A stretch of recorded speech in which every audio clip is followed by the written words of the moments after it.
خطباء، ائمہ، مدرسین، دعات حضرات جو اس مجلس کی زینت ہیں، اور عزیز القدر طالبین علوم نبوت جنہوں نے انتظامی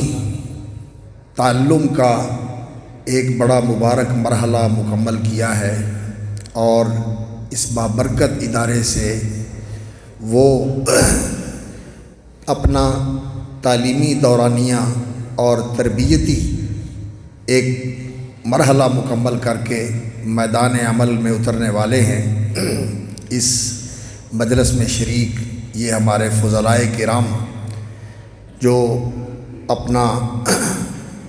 آخری سبق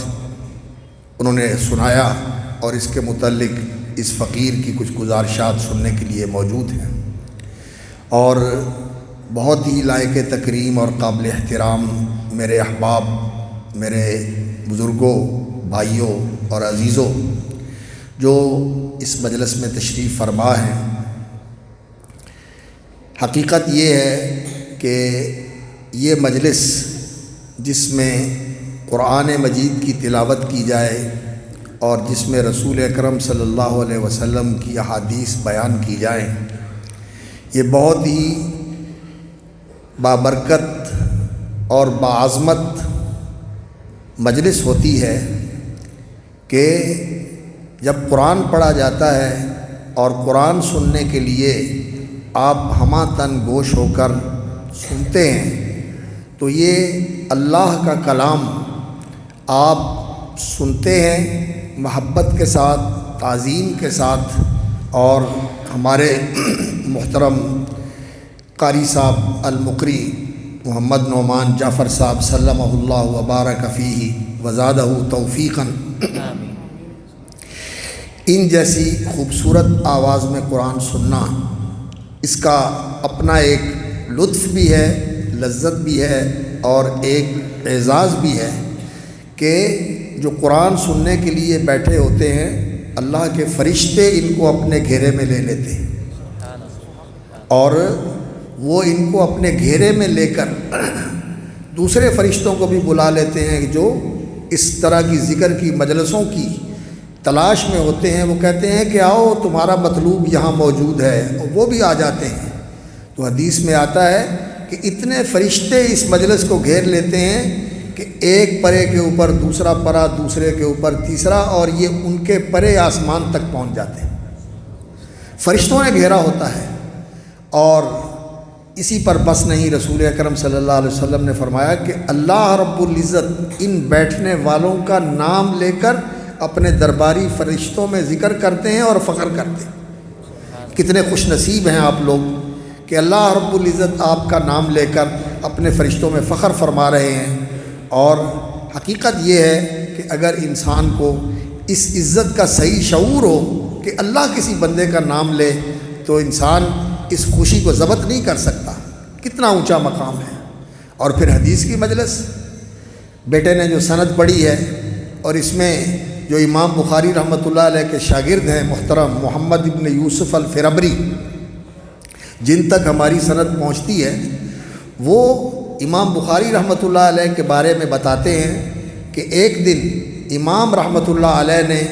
احادیث لکھوائیں، وہ شاگردوں کو حدیث سناتے تھے اور شاگرد ان سے سن کر لکھتے تھے۔ تو کہتے ہیں کہ انہوں نے بہت ساری احادیث لکھوائیں، اور انہوں نے محسوس کیا کہ شاید میں اکتاہٹ کا شکار ہو گیا ہوں، اور میں میرے اندر انہوں نے تھکن محسوس کی۔ تو انہوں نے میرا حوصلہ بڑھانے کے لیے اور میری ہمت بندھانے کے لیے یہ کہا کہ عزیزم، اللہ اکبر، دنیا اس وقت کوئی اپنے کھیت میں ہے، کوئی اپنے کارخانے میں ہے، کوئی اپنی دکان میں ہے، کوئی اپنے ڈیرے پہ ہے، اپنے مشاغل کے اندر منہمک ہے، اور تو کتنا خوش نصیب ہے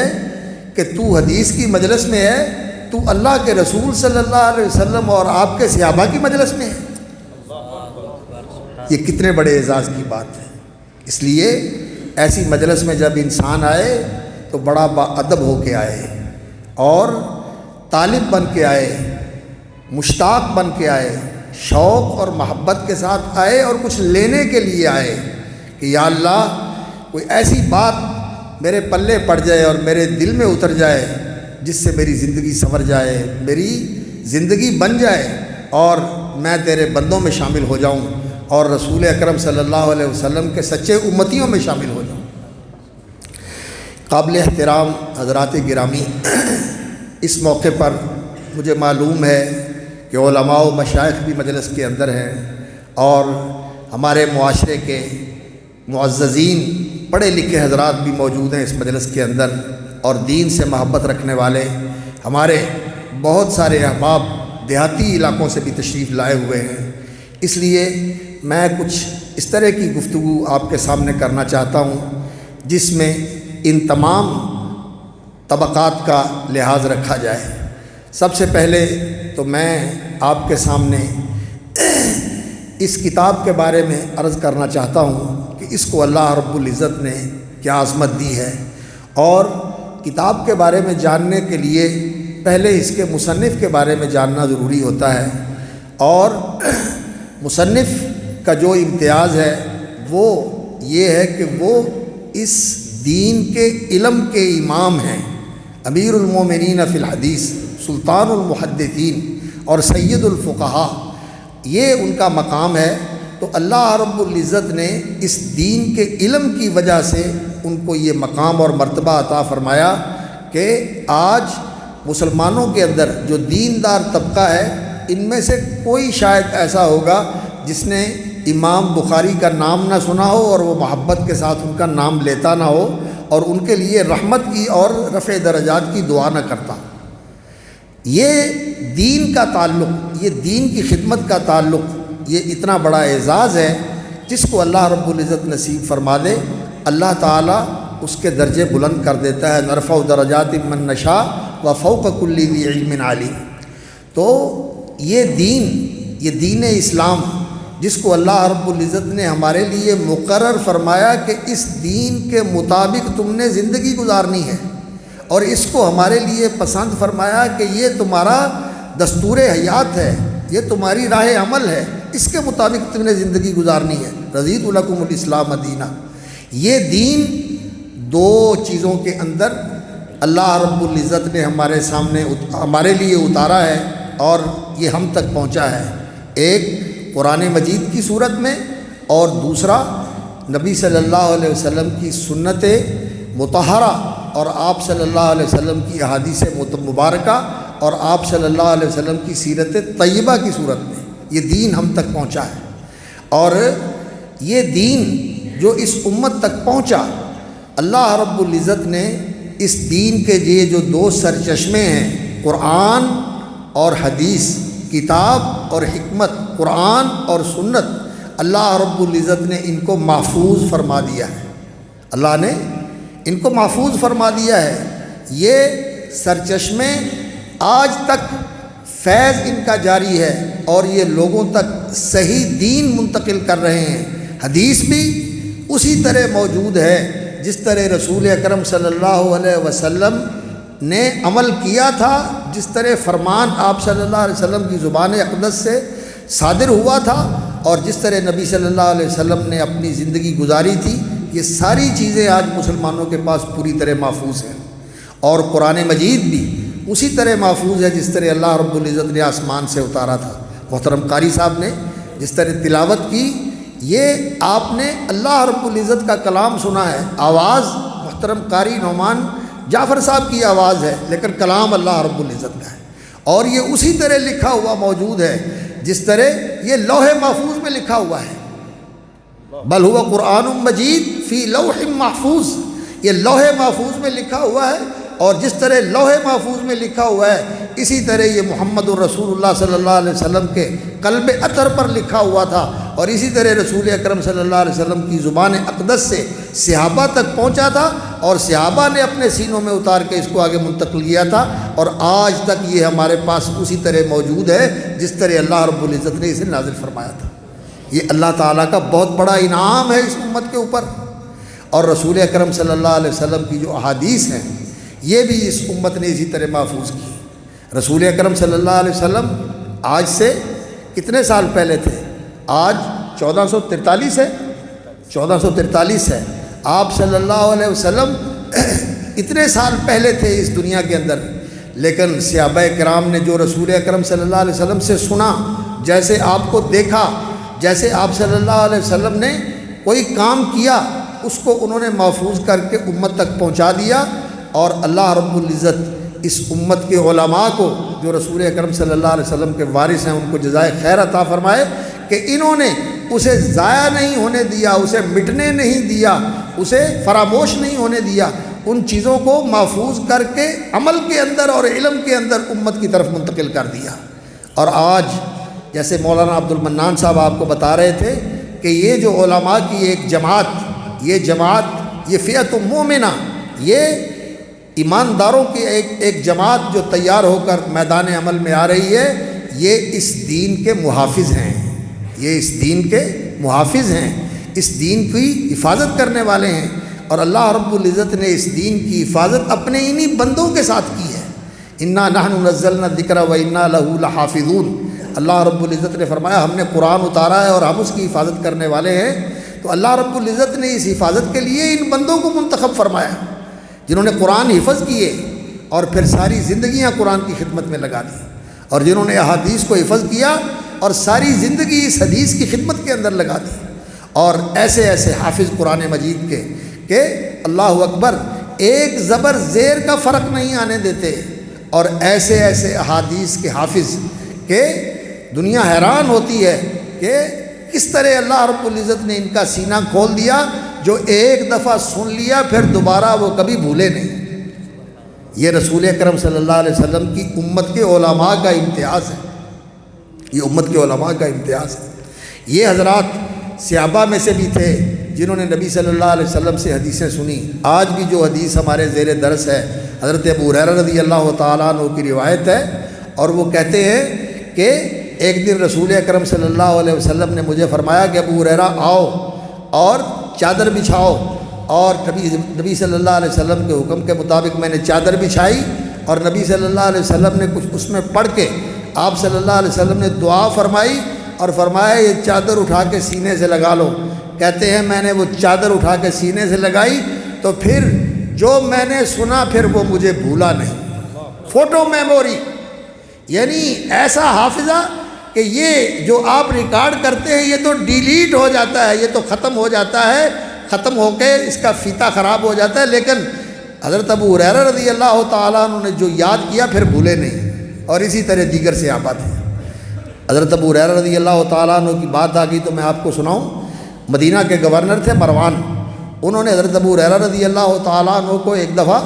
بلایا اور ان سے کہا کہ نبی صلی اللہ علیہ وسلم کی کچھ احادیث سنائیں، کچھ احادیث نبی صلی اللہ علیہ وسلم کی سنائیں۔ انہوں نے سنائی اور انہوں نے پردے کے پیچھے اپنے سیکرٹری کاتب کو بٹھا لیا کہ جو سنا رہے ہیں یہ لکھتے جاؤ، یہ لکھتے جاؤ۔ وہ لکھتے گئے تو حضرت ابو ہریرہ رضی اللہ تعالیٰ نے جتنی اللہ رب العزت نے توفیق دی حدیثیں سنائیں، اور اس کے بعد مجلس برخاست ہو گئی۔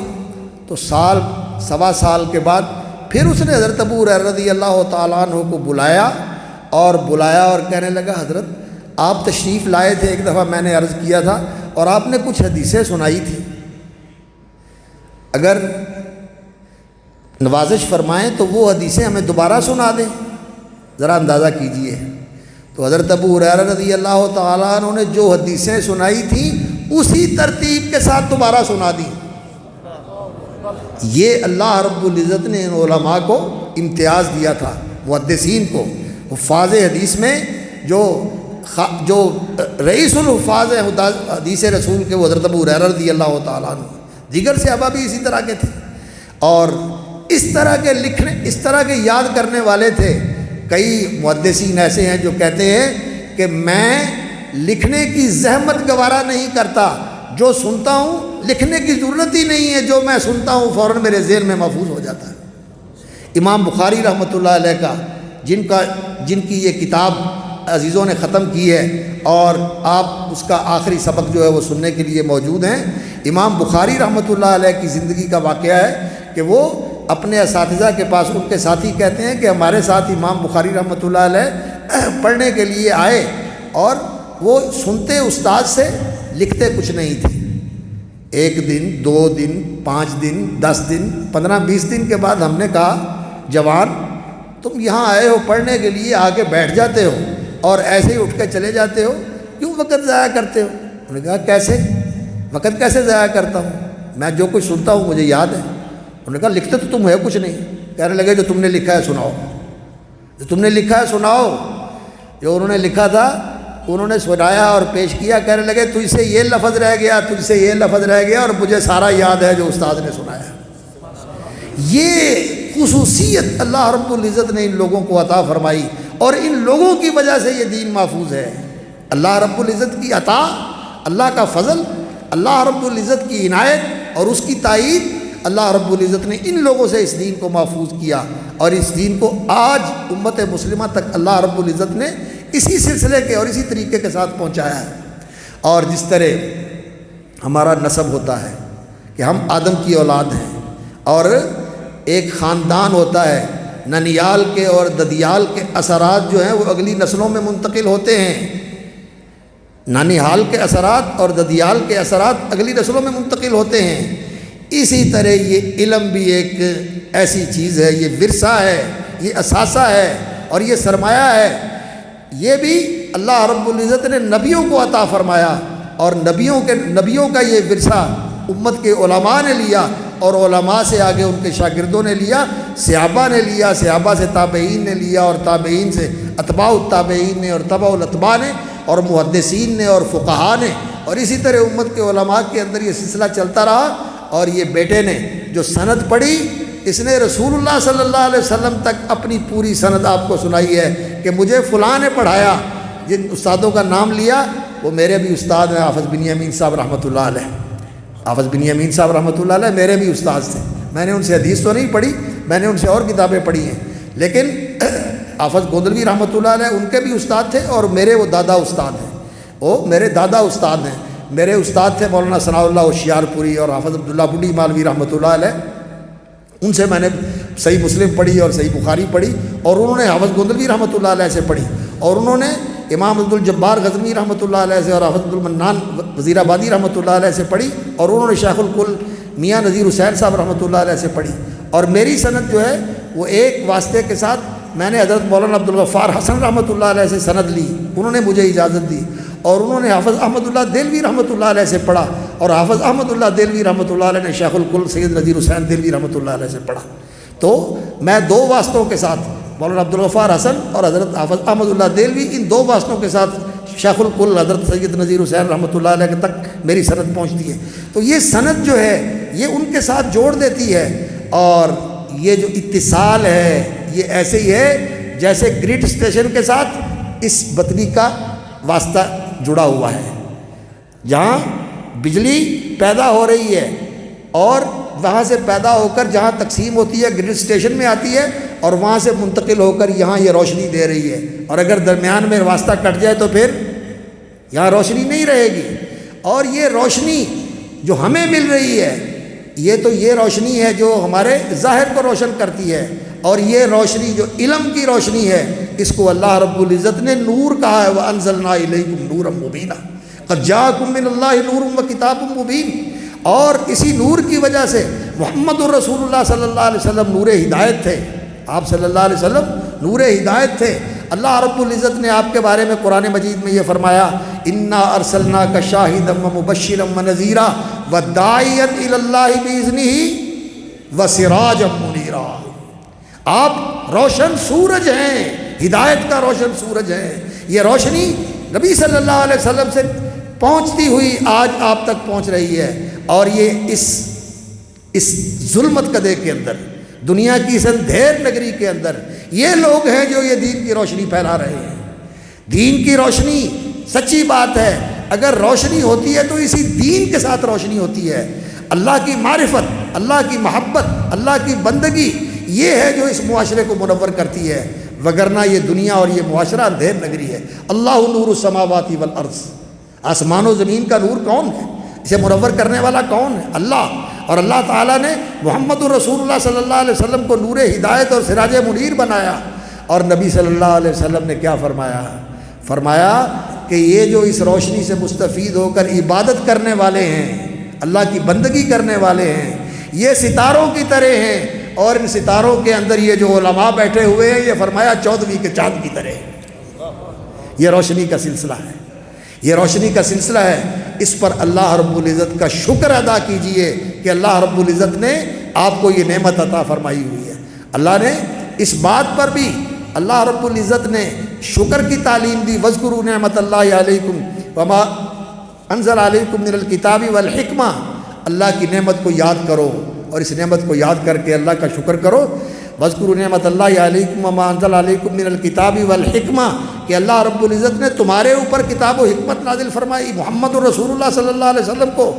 اللہ تعالیٰ نے کتاب و حکمت کی تعلیم دی۔ وَأَنزَلَ اللَّهُ عَلَيْكَ الْكِتَابَ وَالْحِكْمَةَ وَعَلَّمَكَ مَا لَمْ تَكُنْ تَعْلَمْ، اور نبی صلی اللہ علیہ وسلم نے صحابہ کو تعلیم دی اور صحابہ نے تابعین کو، اور یہ سلسلہ اسی طرح چلتا ہوا آج ہم تک پہنچا۔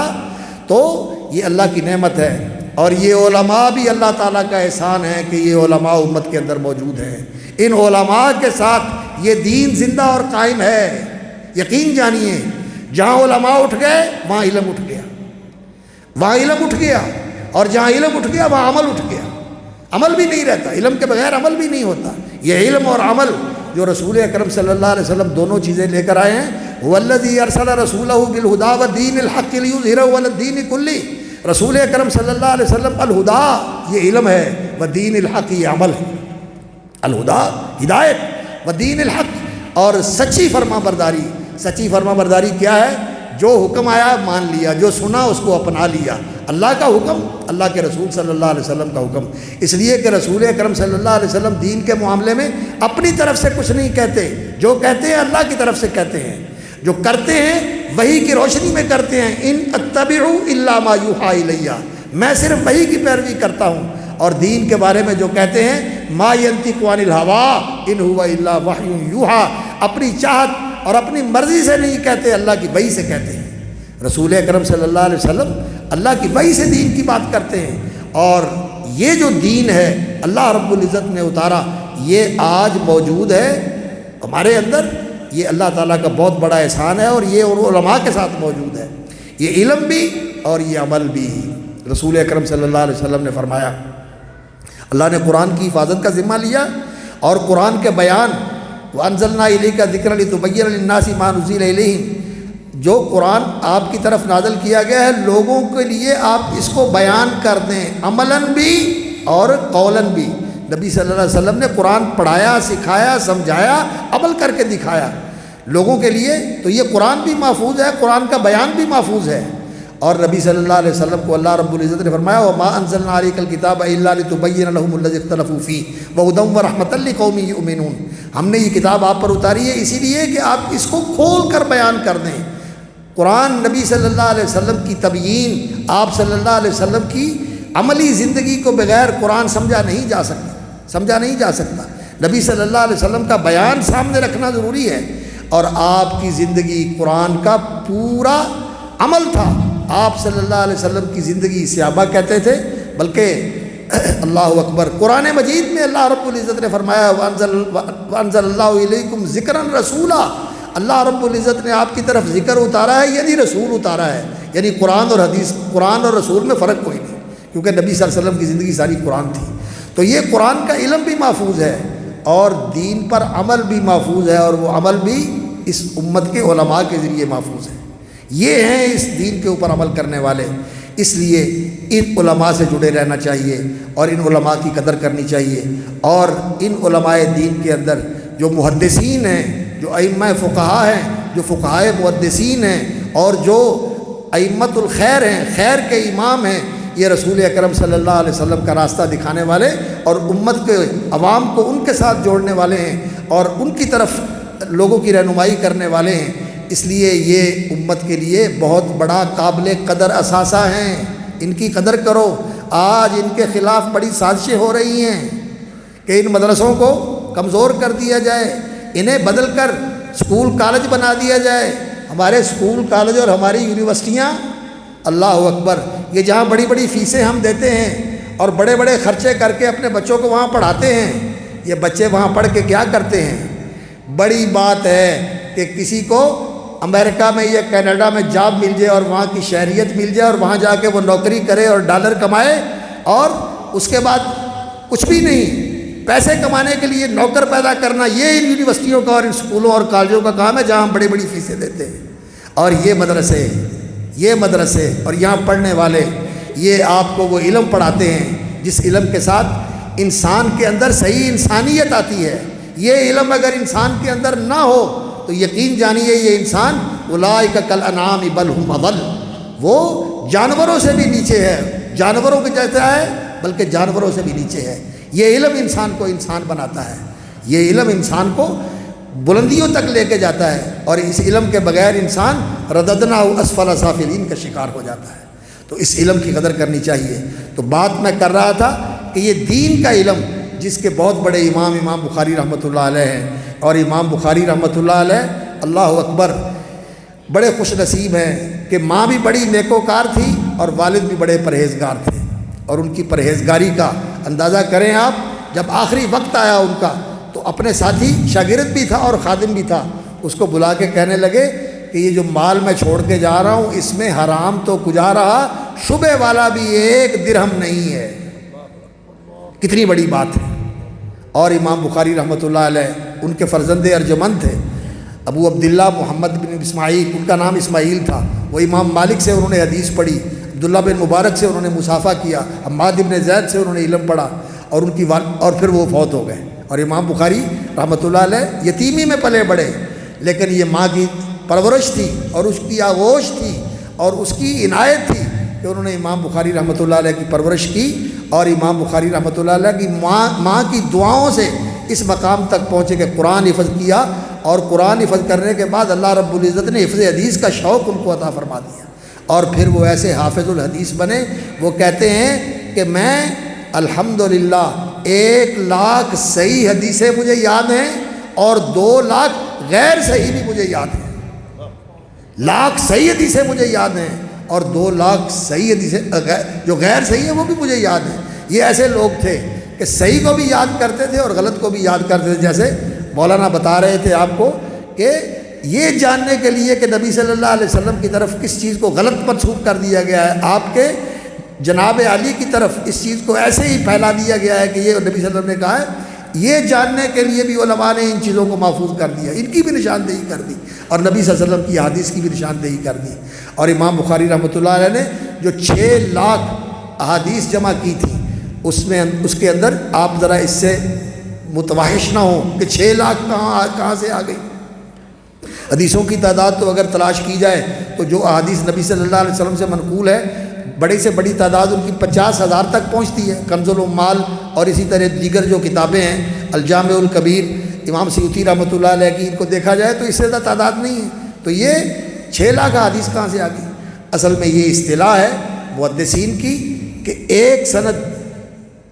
ایک روایت، ایک سلسلے کے ساتھ جو منقول ہوتی ہے اس کو ایک حدیث قرار دیتے ہیں۔ جب وہی حدیث دوسرے سلسلے کے ساتھ آتی ہے تو وہ 2 بن جاتی ہے، وہی حدیث تیسرے سلسلے کے ساتھ آتی ہے تو وہ 3 بن جاتی ہے، اور ایک ایک حدیث کو انہوں نے 10 20 سلسلوں سے سنا ہے تو وہ 10 اور 20 حدیثیں بن جاتی ہیں۔ تو سلسلوں کے تعدد کی وجہ سے حدیثوں کی تعداد بڑھ جاتی ہے۔ تو وہ کہتے ہیں کہ میں نے 6 لاکھ احادیث سے اس کتاب کا انتخاب کیا ہے، اور یہ کوئی ایسے نہیں جیسے آج کل ہمارے پی ایچ ڈی کے اور ایم فل کے رسالے تیار ہوتے ہیں، کسی کو کہا کہ تو کر دے اور کچھ ہندوؤں سے اکٹھا کیا اور ڈگری لے لی۔ اللہ اکبر، ایسے نہیں۔ یہ زندگی ہے، جس زندگی کو انہوں نے اس دین کے لیے وقف کر دیا،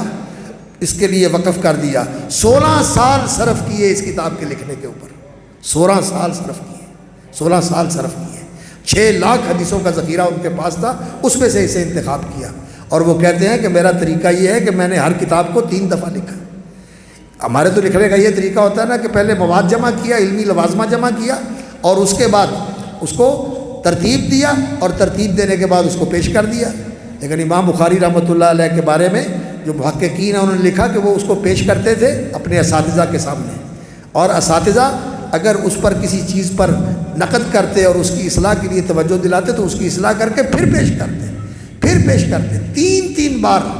اور جو لکھا اس کتاب کو، یہ جو امام بخاری رحمۃ اللہ علیہ کی کتاب ہے، جس کو یہ شرف حاصل ہے امت کے اتفاق کے ساتھ جب سے یہ لکھی گئی ہے اس وقت سے لے کر آج تک امت کے علماء یہ بات کہتے ہیں کہ اصح الکتب بعد کتاب اللہ، قرآن کے بعد اگر کوئی صحیح ترین کتاب ہے تو امام بخاری رحمۃ اللہ علیہ کی الجامع الصحیح ہے،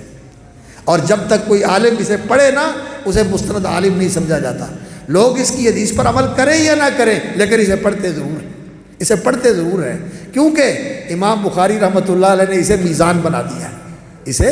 علم کا میزان بنا دیا ہے، صحیح اور غلط کی پہچان کا معیار بنا دیا ہے، ایک سٹینڈرڈ بنا دیا ہے امام بخاری رحمۃ اللہ علیہ سے، پڑھنا پڑتا ہے اس کے بغیر، اور اس کے بغیر انسان صحیح عالم نہیں سمجھا جاتا۔ تو خیر امام بخاری رحمۃ اللہ علیہ نے یہ کتاب 16 سال میں لکھی، اور پھر اللہ رب العزت نے اس کو ایسا قبول بخشا کہ جب اس کتاب کا درس دیتے تھے آپ تو ماشاءاللہ بہت بڑی تعداد کے اندر سارا اندر باہر بھرا ہوا ہے، امام بخاری رحمۃ اللہ علیہ کے درس میں ہزاروں لوگ ہوتے تھے، اور کہتے ہیں کہ جن لوگوں نے باقاعدہ امام بخاری رحمۃ اللہ علیہ سے یہ کتاب سن کے اس کا درس لیا اور اس کی سند لیا ان کی تعداد 90,000 ہے، 90,000 ان کی تعداد۔ اللہ رب العزت نے اس کتاب کو یہ قبول عطا فرمایا، اور علماء نے جو لکھا ہے اس کے اوپر، جو اس کی خدمتیں کی ہیں، اور اس کے رجال کے اوپر، اس کی احادیث کے اوپر، اس کے مطابعات اور شواہد کے اوپر، اور اس کے جو مسائل ہیں ان کے اوپر، اس کے ابواب کی شرح کے اندر، یہ ایک پوری لائبریری ہے، اہل علم جانتے ہیں۔ اللہ رب العزت نے اس کتاب کو قبولیت عطا فرمائی، اور یہ دین کی وجہ سے ہے کہ اللہ رب العزت دین والوں کو عظمت عطا کرتے ہیں، اللہ تعالیٰ ان کو رفعت عطا کرتے ہیں، اور دلوں کے اندر اللہ رب العزت ان کی محبت ڈال دیتے ہیں۔ کیوں؟ اس لیے کہ یہ رسول اکرم صلی اللہ علیہ وسلم کے دین کے خادم ہیں۔ اللہ تعالیٰ ہمیں ان سے محبت کرنے والا بنائے، جیسا کہ حضرت ابو ذر رضی اللہ تعالیٰ عنہ نے کہا یا تو عالم ہونا چاہیے انسان کو، کن عالماً، عالم بنو ماشاءاللہ جیسے یہ بنے ہیں، او متعلمہ، یا سیکھنے والے طالب علم بنو، او مستمعہ، یا سننے والے جیسے آپ سننے کے لیے بیٹھے ہوئے ہیں سننے والے بنو، اور یا ان سے محبت کرنے والے بنو۔ ان چاروں سے نکل کے بدبختوں میں شامل نہ ہونا، جو اس حلقے میں نہیں آتا، عالم نہیں، متعلم نہیں، سننے والا نہیں، محبت کرنے والا نہیں، اس کا رحمت کے ساتھ کوئی تعلق نہیں، وہ اللہ کی رحمت سے دور ہے، کیونکہ رسول اکرم صلی اللہ علیہ وسلم نے فرمایا ہے، اللہ اکبر، کہ یہ دنیا جو ہے یہ اللہ کی رحمت سے محروم ہے سوائے اللہ کے ذکر کے اور اس کے ساتھ تعلق رکھنے والی چیزیں، یا پھر دین کا علم رکھنے والا اور دین کا علم سیکھنے والا، یہی ہیں جن پر اللہ کی رحمت اترتی ہے، اور ان کی وجہ سے دوسرے لوگوں کو بھی اس رحمت سے حصہ ملتا ہے۔ اور اگر یہ اللہ کا ذکر کرنے والے اور اللہ کا پیغام پہنچانے والے اور دین کا علم رکھنے والے اور دین کا علم سکھانے والے نہ ہوں تو یقین جانیے اس زمین کی بساط لپیٹ دی جائے، یہ سلسلہ ختم کر دیا جائے۔ تو خیر بات لمبی ہو رہی ہے، میں عرض کرتا ہوں کہ امام بخاری رحمۃ اللہ علیہ نے جو اس کتاب کو لکھا تو اس کے اندر انہوں نے سب سے پہلے جو وحی کا باب قائم کیا، تو امام بخاری رحمۃ اللہ علیہ کے بارے میں، ان کی منقبت کے بارے میں علماء کے اقوال، ان کے معاصرین کے اقوال، اور ان کے بعد جو علماء کے اقوال ہیں، یہ سلسلہ شروع کر دیا جائے تو اسی کے لیے گھنٹے چاہیے، اسی کے لیے گھنٹے چاہیے۔ اس لیے میں صرف یہ چھوڑتا ہوں، بس یہ بتا دیا کہ وہ امیر المومنین فی الحدیث اور سلطان المحدثین، سید الفقہاء، اور ان کے اساتذہ کی گواہی کے ساتھ افقہ خلق اللہ فی زماننا، ہمارے زمانے میں سب سے زیادہ دین کی سمجھ رکھنے والے، سب سے زیادہ دین کی سمجھ رکھنے والے، اور سید الفقہاء، تمام دین کی سمجھ رکھنے والے کو سردار اور ان کے پیشوا اور ان کے رہنما ہیں امام بخاری رحمۃ اللہ علیہ۔ تو امام بخاری رحمۃ اللہ علیہ نے جو یہ کتاب لکھی، اس کے اندر پھر انہوں نے صحیح بات ہے فقاہت، علمیت اور دین کے حقائق، لطائف، معارف، بصائر،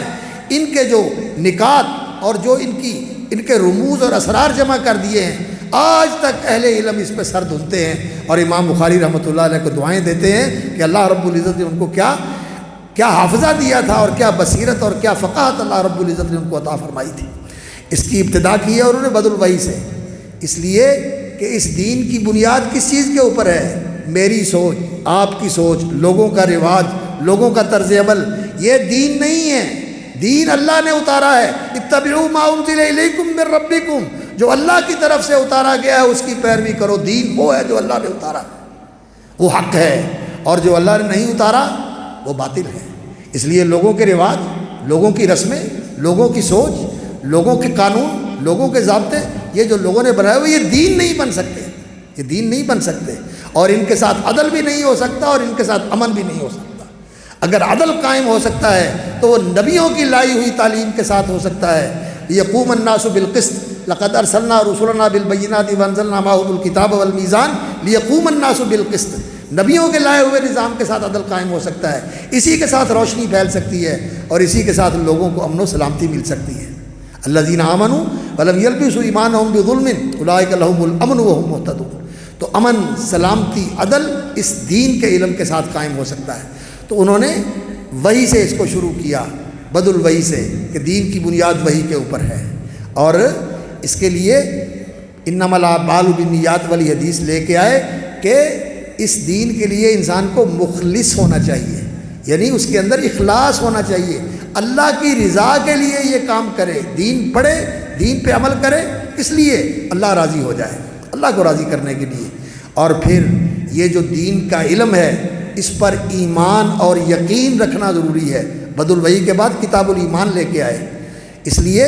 ایمان کا معنی ہے تصدیق کرنا، اس کو حق اور صحیح سمجھنا اور اسے قبول کرنا، اور قبول کر کے الایقان والاذعان، اس پہ یقین رکھنا اور اس پر عمل کرنا۔ یہ ایمان کی کتاب لے کے آئے، ایمان کے مسائل ذکر کیے، اور پھر جب اس کو مان لیا ہے کہ اللہ کی طرف سے آیا ہے تو برحق ہے، اللہ کے رسول صلی اللہ علیہ وسلم لے کے آئے ہیں تو یہ سچ ہے، تو پھر اس کو سیکھنا ہے، جاننا ہے، اور جان کے پھر اس پر عمل کرنا ہے۔ اور پھر یہ اس کی تفصیلات بیان فرمائی ہیں انہوں نے اس کتاب کے اندر، اور یہ سلسلہ کتاب بدل الوحی اور اس کے بعد کتاب الایمان، کتاب العلم، اور یہ سلسلہ چلتے چلتے چلتے چلتے 97 کتابیں ہیں، اور بعض نسخوں کے اندر 98 اور بعض کے اندر 100 کتابیں ہیں امام بخاری رحمۃ اللہ علیہ کی اس کتاب کے اندر۔ یہ ایک کتاب نہیں ہے، یہ 100 کتابوں کا مجموعہ ہے، اور ان کتابوں کے اندر جو ابواب ہیں یہ 3880 کے قریب ابواب ہیں، یعنی ایک ایک باب کے اندر کئی حدیثیں ہیں اور ان کے اندر کئی مسائل ہیں، یہ علم کا ایک دفتر ہے۔ اور پھر امام بخاری رحمۃ اللہ علیہ اسی طرح نماز کے مسائل، زکوٰۃ کے مسائل، روزے کے مسائل، حج کے مسائل، عمرے کے مسائل، جہاد کے مسائل، سودے کے مسائل، اور بیوع کے اندر اہل علم یہاں موجود ہیں۔ یقین جانیے جو لوگوں کے لین دین کے اندر جتنی صورتیں ہیں، فقہ کی کتابوں میں اتنی تفصیل نہیں ہے جتنی امام بخاری کی الجامع الصحیح کے اندر تفصیل موجود ہے۔ کمال ہے۔ کتاب الکفالہ، کتاب الحوالہ، کتاب اللقطہ، کتاب المظالم، اور اسی طرح کتاب الاجارہ، سارے ابواب جو ہیں امام بخاری رحمۃ اللہ علیہ نے اس کتاب کے اندر ذکر کیے ہیں۔ اور پھر اسی طرح جو عدالت کے معاملات ہیں، ریاست کے معاملات ہیں، کتاب الاحکام، اس کے اندر یہ بیان فرمائے۔ اور پھر اسی پہ بس نہیں کیا، تفسیر، تاریخ، بدء الخلق، جب سے اس کائنات کی تخلیق کا آغاز ہوا ہے اس وقت سے لے کر نبی صلی اللہ علیہ وسلم کے زمانے تک انبیاء کی تاریخ، کتاب الانبیاء، اور پھر نبی صلی اللہ علیہ وسلم کی سیرت، آپ صلی اللہ علیہ وسلم کے مغازی، آپ صلی اللہ علیہ وسلم کے فضائل و مناقب، آپ کے صحابہ کا تذکرہ، ان کے فضائل کا تذکرہ، قرآن کی تفسیر، اور پھر آنے والے وقت کے اندر جو فتنے اور جو امت کے اندر مسائل پیدا ہونے والے ہیں ان کے متعلق نبی صلی اللہ علیہ وسلم کی رہنمائی، یہ سارا کچھ اس کتاب میں جمع کر دیا۔ علم کا سمندر ہے یہ کتاب۔ اور آخر میں کتاب و اخبار الاحاد لے کر آئے کہ یہ چیزیں جو اخبار احاد سن کے نقل کرنے والے لوگ ہیں، ان کی خبر کے اوپر اعتماد کر کے اس کو قبول کیا جائے گا۔ یہ جو لوگوں نے بات بنائی ہے کہ متواتر ہونی چاہیے، یہ مشہور ہونی چاہیے، نبی صلی اللہ علیہ وسلم نے ایک ایک آدمی کو بھیجا ایک ایک علاقے کی طرف۔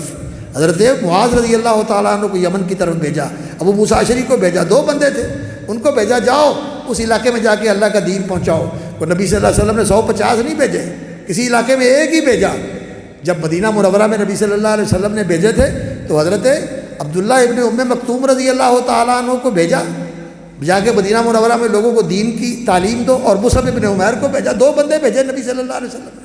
تو اخبار احاد دین کے اندر حجت ہیں، عقیدے میں بھی حجت ہیں، عمل میں بھی حجت ہیں۔ یہ جو لوگوں نے اصول بنائے ہوئے ہیں نا کہ خبر واحد حجت نہیں ہے، یہ بالکل بے بنیاد بات ہے۔ اخبار احاد کا بیان کر کے اصولی مسائل بھی بیان فرمائے۔ اور پھر امام بخاری رحمۃ اللہ علیہ نے آخر میں ذکر فرمایا کتاب الاعتصام بالکتاب والسنہ، کتاب و سنت کو مضبوطی سے تھام کے رکھنا ہے۔ یہ 2 چیزیں ایسی ہیں جو اس امت کی حفاظت کرنے والی ہیں۔ کہ یہ امت گمراہ نہیں ہوگی۔ ترکت فیکم امرین لن تضلوا ما تمسکتم بہما کتاب اللہ و سنت رسولہ،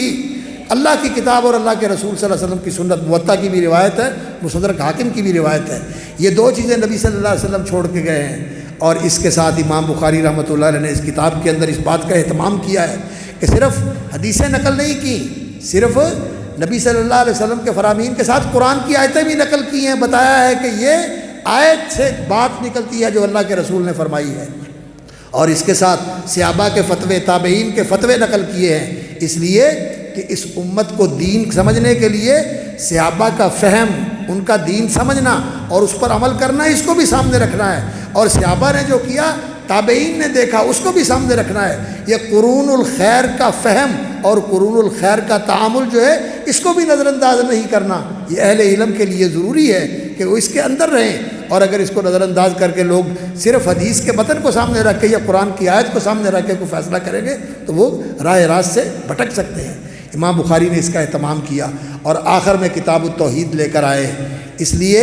کہ اس دین کا مقصد یہ ہے کہ لوگوں کی اللہ کی معرفت حاصل ہو جائے اور اللہ رب العزت کی توحید لوگوں کو سمجھ آ جائے، اور لوگ اللہ کو ایک ماننے لگیں اور اللہ کو یکتا ماننے لگیں، اللہ کی احدیت کو مانیں، اللہ کی وحدانیت کو مانیں۔ اور اسی کتاب کے اندر امام بخاری رحمۃ اللہ علیہ حضرت معاذ رضی اللہ تعالیٰ عنہ کی وہ حدیث لے کے آئے ہیں کہ آپ یمن کی طرف جا رہے ہیں، وہاں اہل کتاب رہتے ہیں، یہودی اور عیسائی وہاں رہتے ہیں، تو آپ نے ان کو دعوت دینی ہے کس چیز کی؟ ان یوحد اللہ، کہ وہ اللہ کی توحید مانیں۔ اگر انسان دین کے اوپر عمل کرتا ہے اور دین کی مسائل اور دین کے اعمال کے اوپر انسان کا التزام ہے، لیکن اس کی زندگی میں توحید نہیں، شرک کے ساتھ آلودہ ہے، شرک کے اندر ڈوبا ہوا ہے، تو یقین جانیے سب کچھ برباد ہو جاتا ہے، کیونکہ رسول اللہ صلی اللہ علیہ وسلم کو بھی اللہ رب العزت نے مخاطب کر کے فرمایا، مخاطب انہیں کیا اور سنایا کس کو؟ آپ کی امت کو، اور 18 نبیوں کا ذکر کیا سورۃ الانعام کے اندر، اور اللہ رب العزت نے بتایا کہ اگر یہ بھی بفرض محال اگر ایسا ہو کہ ان سے شرک سرزد ہو جائے تو ان کا بھی کیا کرایا برباد ہو جائے گا، تو آج اس امت کو ضرورت ہے کہ وہ شرک کو پہچانے اور شرک کو چھوڑے اور اپنی توحید کو خالص کرے۔ اس کے بغیر دین کوئی قیمت نہیں رکھتا اگر اس کے اندر شرک کی ملاوٹ ہو جائے، اور اسی طرح یہ دین خالص ہونا چاہیے، یہ سنت کے مطابق ہونا چاہیے۔ اگر بدعت کی آمیزش ہو جائے، نبی صلی اللہ علیہ وسلم کا طریقہ چھوٹ جائے، نبی صلی اللہ علیہ وسلم کی سنت سے ہٹ جائیں، تو نبی صلی اللہ علیہ وسلم نے فرمایا پھر وہ دین نہیں رہتا، وہ مردود ہو جاتا ہے۔ من عمل عملا لیس علیہ امرنا فہو رد۔ اعتصام بالکتاب و سنہ کے اندر یہی چیز بتائی گئی ہے کہ دین کے اندر توحید ضروری ہے اور دین کے اندر نبی صلی اللہ علیہ وسلم کی سنت کا اتباع ضروری ہے۔ اور آخر میں امام بخاری رحمۃ اللہ علیہ نے اس کتاب کا جو اختتام فرمایا ہے وہ باب قول اللہ تعالی ونضع الموازین القسط لیوم القیامہ، اس باب پر فرمایا ہے، اس لیے کہ انسان جب پیدا ہوتا ہے، زندگی گزارتا ہے، تو سب سے آخری مرحلہ کیا ہوگا؟ اللہ کی بارگاہ میں پیش ہو کر انسان کی ساری زندگی کا کیا ہوا عمل تولا جائے گا۔ آخری مرحلہ مکلف کی زندگی کا وزن اعمال ہے، تو وزن اعمال پر اس کتاب کو ختم فرمایا۔ باب قول اللہ تعالی ونضع الموازین القسط لیوم القیامہ وان اعمال بنی آدم وقولهم یوزن، بندوں کے عمل بھی تولے جائیں گے اور ان کے قول بھی تولے جائیں گے۔ انسان ہمیشہ اپنی محدود عقل کے ساتھ سوچتا ہے۔ آج تو انسان نے اللہ اکبر اتنی ترقی کر لی کہ وہ کسی چیز کو جب چھوٹا کرتا ہے تو اتنا چھوٹا کر دیتا ہے، یہ جو دھاگا ہوتا ہے نا، دھاگا جس کے ساتھ ہم کپڑا بنتے ہیں، اس دھاگے کو ایک ٹیکنالوجی ہے، اس ٹیکنالوجی کے اندر ایک دھاگے کو اتنا چھوٹا کیا جا سکتا ہے کہ اس کا 100، 1000، لاکھ، کروڑ نہیں، ارب حصہ بنا دیتے ہیں۔ انسان کے پاس آج یہ ٹیکنالوجی اور یہ صلاحیت ہے، اتنا چھوٹا اس کو کر دیا جاتا ہے، اور انسان کی آواز کو محفوظ کر لیا جاتا ہے، انسان کی تصویر کو محفوظ کر لیا جاتا ہے، اور انسان کن کن چیزوں کا وزن کر لیتا ہے، بڑی بڑی وزنی چیزیں بھی تول لیتا ہے اور بڑی بڑی چھوٹی چیزیں بھی تول لیتا ہے۔ آپ ایک کاغذ رکھیں اور اس کاغذ کے اوپر باریک پینسل کے ساتھ ایسے کر کے نشان لگا دیں، جب اس ترازو کے اوپر اس کاغذ کو پینسل کا نشان لگنے کے بعد تولا جائے گا تو پہلے کا وزن بھی بتا دے گا اور اس پینسل کے نشان سے جو اس کے اندر اضافہ ہو گیا وہ وزن بھی بتا دے گا۔ یہ تو انسان کا کام ہے، انسان نے اتنے باریک پیمانے تیار کر لیے ہیں، اور اللہ رب العزت نے تولنا ہے میری آواز کو، میرے قول کو اور میرے وزن اور میرے عمل کو۔ اللہ رب العزت کے لیے کیا مشکل ہے۔ یہ انسان جس ماحول میں ہوتا ہے، دیہاتی ماحول میں ہوتا ہے تو وہ کہتا ہے یہ کیسے ہو سکتا ہے، شہری ماحول میں ہوتا ہے تو وہ کہتا ہے یہ کیسے ہو سکتا ہے، لیکن جو علمی ماحول کے اندر، سائنسی ماحول کے اندر ہے، وہ دیکھتے ہیں کہ بہت کچھ ہو رہا ہے، بہت کچھ ہو رہا ہے۔ اور اللہ رب العزت نے جو کہہ دیا ہے، بس جب اللہ نے کہہ دیا تو یہ برحق ہے، جو اللہ کی طرف سے آیا، انت الحق و وعدک الحق و قولک حق، اللہ تو حق، اللہ تیرے وعدے حق، اللہ تیرا فرمان برحق، اس میں غلطی کا امکان کوئی نہیں۔ تو بندے کا وزن کیا جائے گا، عمل کا بھی، عمل اللہ رب العزت نے تولنا ہے۔ اور رسول اکرم صلی اللہ علیہ وسلم نے فرمایا کہ ترازو کے اندر جو رکھی جانے والی چیزیں ہیں ان میں جو بہت وزنی چیز ہے وہ کیا ہے؟ انسان کا اچھا اخلاق۔ ما من شیء یوضع فی المیزان یوم القیامت اثقل من خلق حسن، خلق، آپ کا برتاؤ، سلوک، لوگوں کے ساتھ آپ کا رویہ، آپ کا ملنا برتنا، یہ جو آپ کا عمل ہے اس کو تولا جائے گا ترازو کے اندر، اور یہ بہت بھاری ثابت ہوگا۔ تو نبی صلی اللہ علیہ وسلم نے یہ بتایا کہ یہ بڑی بھاری چیز ہے۔ اور اسی طرح اللہ اکبر، یہ جو کلمہ ہم پڑھتے ہیں لا الہ الا اللہ، حضرت نوح علیہ الصلوۃ والسلام کی وصیت ہے، اور انہوں نے اپنے بیٹے کو وصیت فرمائی تھی، اور اپنے دو بیٹوں کو وصیت فرمائی تھی، اور کہا تھا کہ دو باتوں کی تمہیں وصیت کرتا ہوں، ایک لا الہ الا اللہ پڑھنا اور دوسرا سبحان اللہ و بحمدہ پڑھنا۔ اور لا الہ الا اللہ کے بارے میں بتایا کہ لا الہ الا اللہ اتنا وزنی کلمہ ہے، یہ ساتوں آسمان اور ساتوں زمینیں ایک پلڑے میں رکھ دی جائیں، اور یہ لا الہ الا اللہ ایک پلڑے میں رکھ دیا جائے، لا الہ الا اللہ بھاری ہے، کلمہ بھاری ہے۔ تو ان اعمال کا وزن ہے، اقوال کا وزن ہے، اعمال کا وزن ہے۔ وَأَنَّ أَعْمَالَ بَنِي آدَمَ وَقَوْلُهُمْ يُوزَنُ، اور یہ جو ہمارے علمی حلقوں کے اندر، درسی مجلسوں کے اندر جو مسائل ہوتے ہیں، جو مباحث ہوتے ہیں، ترکیب کے، اعراب کے، تقدیم اور تاخیر کے، بلاغت کے، اس مجلس میں وہ کرنے ٹائم بھی نہیں ہے، اور ذرا آپ لوگوں کے لیے تھوڑے سے بوجھل بن جاتے ہیں، اس لیے کہ بزم میں اہل نظر بھی ہیں، تماشائی بھی ہیں، تو سب کا لحاظ کرنا ہوتا ہے، اس لیے میں ان کی طرف نہیں آیا، صرف موٹی موٹی بات میں آپ کے سامنے رکھ رہا ہوں۔ وَأَنَّ أَعْمَالَ بَنِي آدَمَ وَقَوْلُهُمْ يُوزَنُ وَقَالَ مُجَاہد الْقِسْطَاسُ وَالْعَدْلُ بِالرُّومِيَّہ، اللہ رب العزت نے قرآن مجید میں فرمایا ہے وَزِنُوا بِالْقِسْطَاسِ الْمُسْتَقِيمِ، تو میزان، اس کے مترادف دوسرا لفظ قرآن مجید میں قسطاس استعمال ہوا ہے، اور یہ آخر میں سین کی بجائے را کے ساتھ بھی استعمال ہوتا ہے، قسطار اور قسطار بھی پڑھا جاتا ہے۔ تو قسطاس جو ہے میزان کو کہتے ہیں، اور امام مجاہد جو بہت بڑے مجاہد ابن جبر تابعی ہیں اور قرآن کے مفسر اور حضرت عبداللہ ابن عباس کے شاگردوں میں شمار ہوتے ہیں، وہ کہتے ہیں کہ قسطاس سے مراد ہے عدل، القسطاس العدل بالرومیہ، رومی زبان میں ہے، رومی لاطینی زبان، یونانی رومی، اس کی اصل جو ہے وہ لاطینی ہے، اور یہ یورپ کی جتنی زبانیں ہیں، مشرقی یورپ ہو یا مغربی یورپ ہو، ان ساری زبانوں کی اصل ماں جو ہے وہ لاطینی زبان، اس کے اندر قسطاس کا لفظ جو ہے یہ عدل کے معنی میں استعمال ہوتا ہے، اور انگریزی کے اندر بھی یہ لفظ موجود ہے، قسطس جسٹس، جسٹیفائی کرنا، عدل کرنا، انصاف کرنا، یہ لفظ استعمال ہوتا ہے، وہ کہتے ہیں یہ عدل کے معنی میں استعمال ہوتا ہے، القسطاس والعدل بالرومیہ۔ اور وَيُقَالُ الْقِسْطُ مصدر المقسط، قسط جو ہے یہ مقسط کا لفظ، مقسط کا ماخذ ہے، یہ اس کا اسم مصدر ہے، مقسط سے، مقسط کا معنی ہوتا ہے عدل کرنے والا، ان اللہ یحب المقسطین، قرآن میں اللہ رب العزت نے فرمایا وَأَقْسِطُوا، اور عدل کرو، ان اللہ یحب المقسطین۔ اور اسی قاف سین طوا کے ساتھ یہ لفظ، یعنی قاف پر زبر پڑھیں تو قسط بن جاتا ہے، اور قاف پر زیر پڑھیں تو قسط بن جاتا ہے، اور معنی بدل جاتا ہے۔ اس لیے قرآن کے پڑھنے میں انسان کو بہت محتاط ہونا چاہیے، زبر زیر سے معنی بدل جاتا ہے۔ قسط اگر کاف کے کسرے کے ساتھ، زیر کے ساتھ پڑھیں تو اس کا معنی عدل ہے، اور اگر زبر کے ساتھ پڑھیں گے تو اس کا معنی ظلم بن جائے گا، اور قرآن مجید میں یہ استعمال ہوا ہے، وَأَمَّا الْقَاسِطُونَ فَكَانُوا لِجَهَنَّمَ حَطَبًا، اور یہاں جو لغوی بحثیں ہیں میں ان کی طرف نہیں جا رہا۔ تو مقسط کا معنی عادل ہوتا ہے، اور قاسط کا معنی ظالم ہوتا ہے۔ قرآن مجید میں اللہ رب العزت نے وَأَمَّا الْقَاسِطُونَ فَكَانُوا لِجَهَنَّمَ حَطَبًا جو ظلم کرنے والے ہیں وہ ظلم اپنی جان پر کرتے ہیں اور اللہ کی مخلوق پر ظلم کرتے ہیں، اللہ کا کوئی کچھ نہیں بگاڑ سکتا، وہ جہنم کا ایندھن بننے والے ہیں۔ اور پھر امام بخاری رحمۃ اللہ علیہ نے اپنی سند بیان فرمائی، قال حدثنا احمد بن اشکاب، بن بھی ٹھیک ہے اور اشکابہ بھی ٹھیک ہے، دونوں طرح پڑھنا صحیح ہے۔ قال حدثنا محمد بن فضیل، یہ احمد ابن اشکاب اصل کوفی ہیں، احمد ابن اشکاب ان کے والد کا نام جو تھا وہ حرم تھا، غالباً ذہن سے نکل گیا، تو ان کے والد وہ احمد اشکاب ان کا لقب تھا، اور وہ پہلے کوفے میں رہتے تھے، اور صفار وہ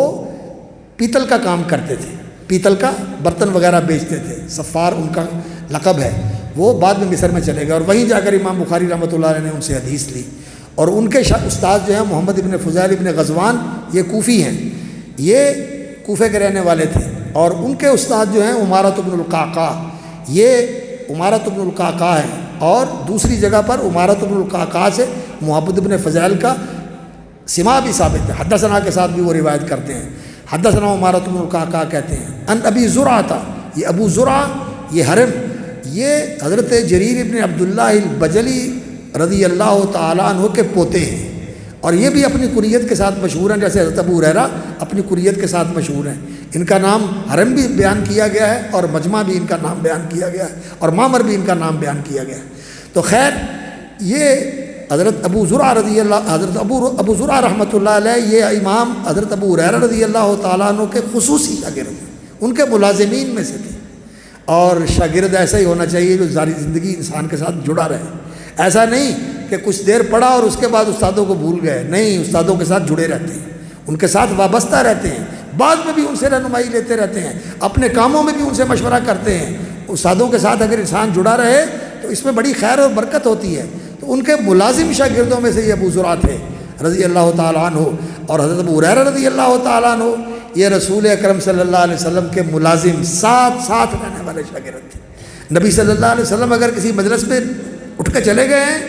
گھر گئے ہیں، تو پھر تو ابو ہریرہ بسط میں ہیں، لیکن اگر اٹھ کے کہیں اور چلے گئے ہیں تو ابو ہریرہ نے پیچھا کیا ہے۔ باغ میں گئے، اللہ کے رسول صلی اللہ علیہ وسلم، ابو ہریرہ بھی پیچھے پہنچ گئے، باغ کے گرد دیوار ہوئی ہے، راستہ کوئی نہیں، ایک چھوٹی سی نالی ہے، اس نالی میں کہتے ہیں میں ایسے سکیڑ کے اپنے آپ کو اس کے اندر گھس گیا اور اللہ کے رسول کے پاس پہنچ گیا،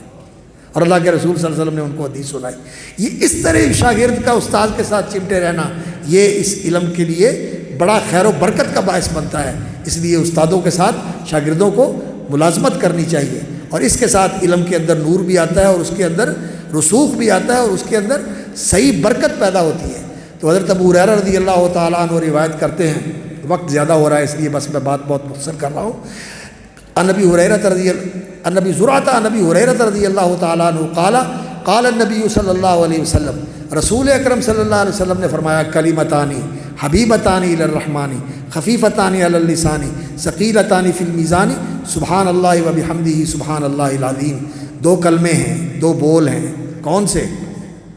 سبحان اللہ و بحمدہ اور الحمدللہ، یہ دو کلمے ہیں حبیبتانی الی الرحمن جو اللہ کو بے حد محبوب ہیں، حبیبتانی الی الرحمن خفیفتانی علی اللسان، زبان پر ادا کرنے میں بہت سہل اور آسان ہے، اور ثقیلتانی فی المیزان جو اعمال تولنے کا ترازو ہے اس کے اندر یہ بہت بھاری ہے، ثقیلتانی فی المیزان۔ سبحان اللہ، اللہ پاک ہے،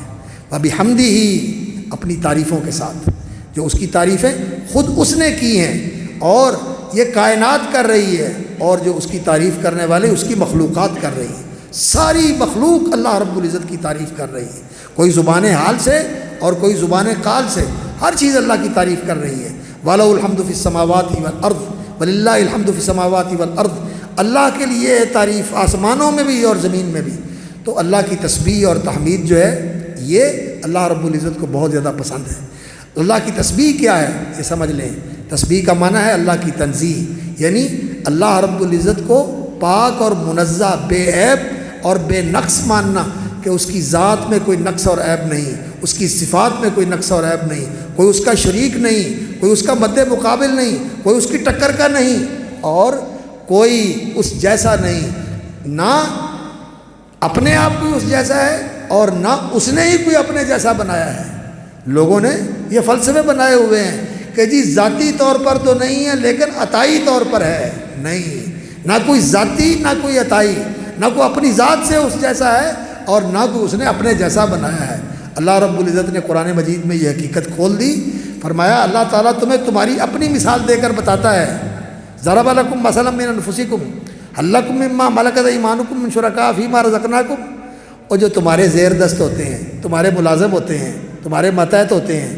جن کو تم دکان پہ بٹھاتے ہو، اپنی سیٹ پہ بٹھاتے ہو، تمہارا کام کرتے ہو اور تم ان کے محتاج بھی ہوتے ہو، تم یہ پسند کرتے ہو کہ یہ تمہارے برابر ہو جائے؟ پسند کرتے ہو؟ تم تو یہ پسند نہیں کرتے، اور میں تو کسی کا محتاج بھی نہیں ہوں اور میں اپنے برابر پیدا کر لوں، بلکہ میری مخلوق میں ایسے ہو جائے جو مجھ سے بھی بڑھ جائے، یہ کیسے ہو سکتا ہے؟ لیکن اس معاشرے کے اندر، ہمارے اس ماحول کے اندر المیہ کی بات ہے اور دکھ کی بات ہے، ایسے لوگ موجود ہیں جو اس طرح کی باتیں کرتے ہیں کہ اللہ کے بندوں کو اللہ سے بڑھا دیتے ہیں، کہتے ہیں اللہ اکبر، وہ بھی لاسانی اے بھی لاسانی، او حکم کرے اے موڑ دے وے، او توڑ دے وے اے جوڑ دے وے، لا الہ الا اللہ، سبحان اللہ عما یشرکون، سبحانہ و تعالی عما یصفون۔ سبحان اللہ کا اصل معنی یہ ہے کہ اللہ کی احدیت، اس کی وحدانیت اور اس کی صمدیت کو سمجھ کر انسان ہر قسم کے شرک کی نفی کر کے یہ کہے لا الہ الا اللہ، اللہ اکبر، لہ الکبریاء فی السماوات والارض۔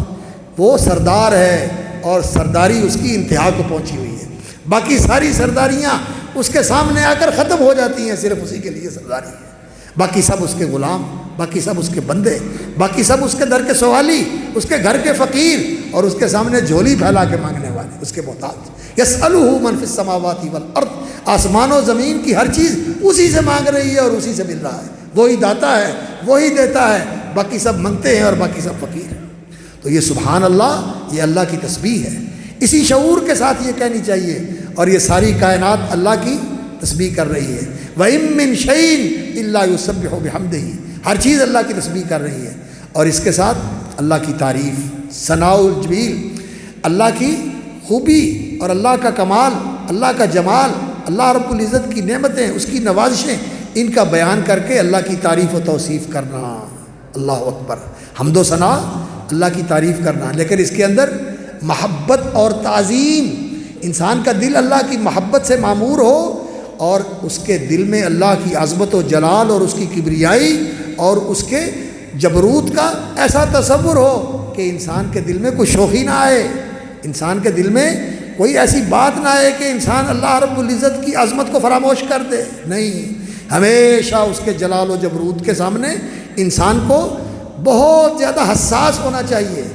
وہ معراج کی حدیثیں ہیں، ان کے اندر ایک حدیث میں نے پڑھی اور صحیح حدیث ہے، شیخ البانی رحمۃ اللہ علیہ نے اسے صحیح کہا ہے۔ رسول اکرم صلی اللہ علیہ وسلم نے فرمایا کہ میں نے جبریل کو دیکھا،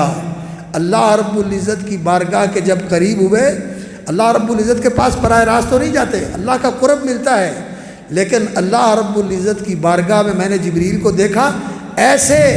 جیسے بوسیدہ ٹاٹ زمین کے اوپر بچھا ہوا ہوتا ہے۔ اللہ رب العزت کی عظمت کا یہ حال ہے، اور جتنا کوئی اللہ کا علم رکھنے والا ہے وہ اتنا ہی اللہ رب العزت کی عظمت و جلال کو زیادہ بروز رکھنے والا ہے۔ اس لیے نبی صلی اللہ علیہ وسلم نے فرمایا انا اعلمکم باللہ، میں تم میں سب سے زیادہ اللہ کی ذات کا علم اور معرفت رکھتا ہوں جو اللہ رب العزت نے مجھے دیا ہے، وَأَخْشَاكُمْ لِلَّهِ، اور سب سے زیادہ میں اللہ کی خشیت رکھنے والا ہوں۔ اور عزیزان گرامی، علماء کا اصل امتیاز یہی خشیت ہوتی ہے، اللہ کی معرفت اور اللہ کی خشیت۔ آج معلومات ہیں، مسائل، مناظرے اور اپنا مسلک، اپنی جماعت اور اپنا منہج، لیکن اللہ کی معرفت، اس کے اسماء و صفات کے ساتھ اور اس کے ساتھ وہ بندگی اور محبت کا تعلق، محبت کا اور خوف و رجا کا اور توکل و انابت کا اور اخبات کا اور تسلیم و رضا کا اور شکر و وفا کا، یہ جو اعمال قلبیہ ہیں یہ کمزور پڑ گئے، یہ کمزور پڑ گئے، اسی لیے علم میں برکت نہیں رہی، اس لیے ماحول میں وہ تاثیر نہیں رہی، وگرنہ ہمارے دادا استاد حضرت حافظ محمد صاحب گوندلوی رحمۃ اللہ علیہ فرماتے ہیں کہ میں امام عبدالجبار غزنوی رحمۃ اللہ علیہ کی مجلس میں گیا امرتسر مدرسہ تقویۃ الاسلام میں پڑھنے کے لیے، اور وہاں جو روحانیت کا میں نے ماحول دیکھا، کہتے ہیں کہ میں نے 8 دن وہاں گزارے، اور جو میرے اوپر روحانیت کا اثر تھا، میں حیران تھا کہ جو لوگ یہاں رہتے ہیں ان کے دل پھٹ کیوں نہیں جاتے۔ یہ چیز ہے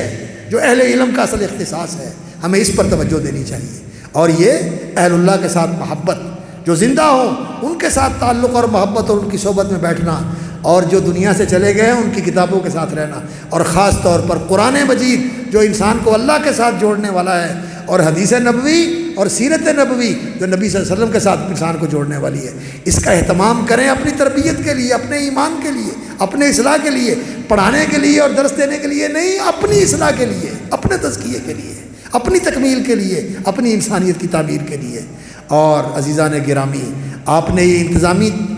مرحلہ تو مکمل کر لیا، لیکن تعلم کا اور تحصیل علم کا مرحلہ زندگی بھر ختم نہیں ہوتا۔ امام بخاری رحمۃ اللہ علیہ کا جو قول انہوں نے نقل کیا حضرت عمر رضی اللہ تعالیٰ عنہ کا، وہ آپ نے پڑھا، تفقہوا قبل ان تسودوا، ذمہ داریاں پڑھنے سے پہلے فقاہت حاصل کر لو، دین کی سمجھ حاصل کر لو۔ اور امام ابو عبداللہ بخاری نے کیا کہا، وبعد ان تسودوا، ذمہ داریاں ملنے کے بعد، شیخ الحدیث بننے کے بعد، خطیب پاکستان بننے کے بعد بھی تفقہوا،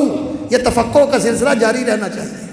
علم پڑھتے رہنا چاہیے۔ اور امام ترمذی رحمۃ اللہ علیہ نے جامع کے اندر فرمایا، تعلموا